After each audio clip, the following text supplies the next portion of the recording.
प्रदोष व्रत हर महीने के दोनों पक्षों की त्रयोदशी तिथि को रखा जाता है।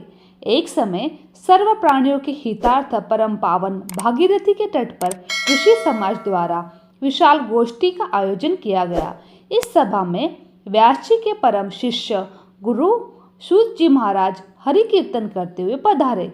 सूत जी को आते देखकर शौनकादिक 88,000 ऋषि मुनियों ने खड़े होकर दंडवत प्रणाम किया। महान ज्ञानी सूत जी ने भक्ति भाव से ऋषियों को हृदय से लगाया तथा आशीर्वाद दिया।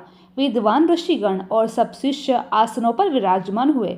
शौनकादिक ऋषि ने पूछा, हे पूज्यवर महामते, कृपया यह बताए कि कष्ट के निवारण के लिए कौन सा व्रत पहले किया जाता है और उसका फल क्या है।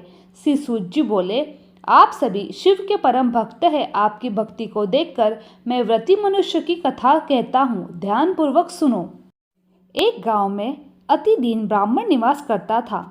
उसकी साध्वी स्त्री को प्रदोष व्रत किया करती थी। उसे एक ही पुत्र रत्न था। एक समय की बात है, वह पुत्र गंगा स्नान करने के लिए गया। दुर्भाग्यवश मार्ग में चोरों ने उसे घेर लिया और वे कहने लगे कि हम तुम्हें मारेंगे, नहीं तो तुम अपने पिता के गुप्त धन के बारे में हमें बताओ। बालक दीन भाव से कहने लगा कि बंधुओं, हम अत्यंत दुखी दीन हैं, हमारे पास धन कहाँ से है। तब चोरों ने कहा, तेरे इस पोटली में क्या है। बालक ने निसंकोच कहा कि मेरी माँ ने मेरे लिए रोटियां दी है। यह सुनकर चोरों ने अपने साथियों से कहा, है साथियों, यह बहुत ही दीन दुखी मनुष्य है, अंत हम किसी और को लुटेंगे। इतना कहकर चोरों ने उस बालक को जाने दिया। बालक वहां से चलते हुए एक नगर में पहुंचा। नगर के पास एक बरगद का पेड़ था। वह बालक उसी बरगद के वृक्ष की छाया में सो गया। उसी समय उस नगर के सिपाहियों ने चोरों को खोजते हुए उस बरगद के वृक्ष के पास पहुंचे और बालक को चोर समझकर बंदी बनाकर राजा के पास ले गए। राजा ने उसे कारावास में बंद करने का आदेश दिया। ब्राह्मणी का लड़का जब घर नहीं लौटा तब उसे अपने पुत्र की बड़ी चिंता हुई। अगले दिन प्रदोष व्रत था। ब्राह्मणी ने प्रदोष व्रत किया और भगवान शंकर से मन ही मन अपने पुत्र की कुशलता के लिए प्रार्थना करने लगी। भगवान शंकर ने उस ब्राह्मणी की प्रार्थना स्वीकार कर ली। उसी रात भगवान शंकर ने उस राजा के स्वप्न में आदेश दिया कि वह बालक चोर नहीं है, उसे प्राप्त काल छोड़ दे, अन्यथा उसका सारा राज्य वैभव नष्ट हो जाएगा। प्राप्त काल राजा ने शिवजी की आज्ञानुसार उस बालक को कारावास से मुक्त कर दिया। बालक ने अपनी सारी कहानी राजा को सुनाई। राजा वृत्तांत सुनकर राजा ने अपने सिपाहियों को उस बालक को घर भेजा और उसके माता पिता को राज दरबार में बुलाया। उसके माता पिता बहुत ही भयभीत थे। राजा ने उन्हें भयभीत देखकर कहा, आप भयभीत न हो, आपका बालक निर्दोष है। राजा ने ब्राह्मण को 5 गांव दान में दिए और जिसके सुखपूर्वक वह अपना जीवन व्यतीत करने लगा। भगवान शिव की कृपा से ब्राह्मण परिवार आनंद से रहने लगा। अंत जो मनुष्य रवि प्रदोष व्रत को करता है वह सुखपूर्वक और निरोगी रहकर अपना पूर्ण जीवन व्यतीत करता है तथा उसके जीवन में खुशहाली भी आती है। बोलो भगवान शंकर की जय। ओम नमः शिवाय। एक अन्य कथा के अनुसार प्राचीन काल में एक गरीब पुजारी हुआ करता था। उस पुजारी की मृत्यु के बाद उसकी विधवा पत्नी अपने भरण पोषण के लिए पुत्र को साथ लेकर भीख मांगती हुई शाम तक घर वापस आती थी।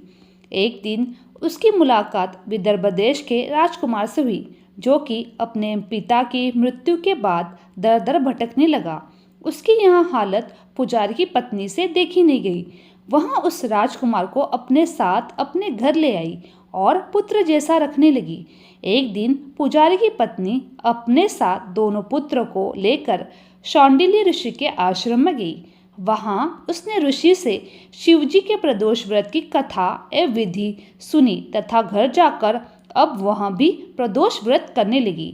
एक बार दोनों बालक वन में घूम रहे थे। उनमें से पुजारी का बेटा तो घर लौट गया, परंतु राजकुमार वन में ही रह गया। उस राजकुमार ने गंधर्व कन्याओं को क्रीड़ा करते हुए देखा तो उनसे बात करने लगा। उस कन्या का नाम अशुमति था। उस दिन वह राजकुमार घर देरी से लौटा। राजकुमार दूसरे दिन फिर उसी जगह पहुंचा जहां अशुमति अपने माता पिता से बात कर रही थी। तभी अशुमति के माता पिता ने उस राजकुमार को पहचान लिया तथा उससे कहा कि आप विदर्भ नगर के राजकुमार हो ना, आपका नाम धर्मगुप्त है। अशुमति के माता पिता को वह राजकुमार पसंद आया। उन्होंने कहा, शिवजी की कृपा से हम अपनी पुत्री का विवाह आपसे करना चाहते हैं। क्या आप इस विवाह के लिए तैयार हैं? राजकुमार ने अपनी स्वीकृति दे दी तो उन दोनों का विवाह संपन्न हुआ। बाद में राजकुमार ने गंधर्व की विशाल सेना के साथ विदर्भ देश पर हमला किया और घमासान युद्ध कर विजय प्राप्त की तथा पत्नी के साथ राज्य करने लगा। वहां उस महल में वह पुजारी की पत्नी और पुत्र को आदर के साथ ले आया तथा साथ रहने लगा।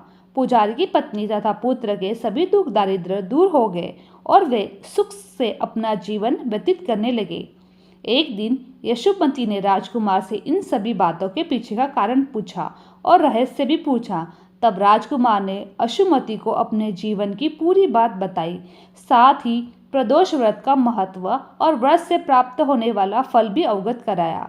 उसी दिन से प्रदोष व्रत की प्रतिष्ठा एवं महत्व बढ़ गया तथा मान्यता अनुसार जो लोग यह व्रत करने लगे, कई जगहों पर अपनी श्रद्धा के अनुसार स्त्री पुरुष दोनों ही व्रत करते हैं। इस व्रत को करने से मनुष्य के सभी पाप नष्ट हो जाते हैं और एवं मनुष्य को अभीष्ट की प्राप्ति होती है। बोलो भगवान शंकर की जय।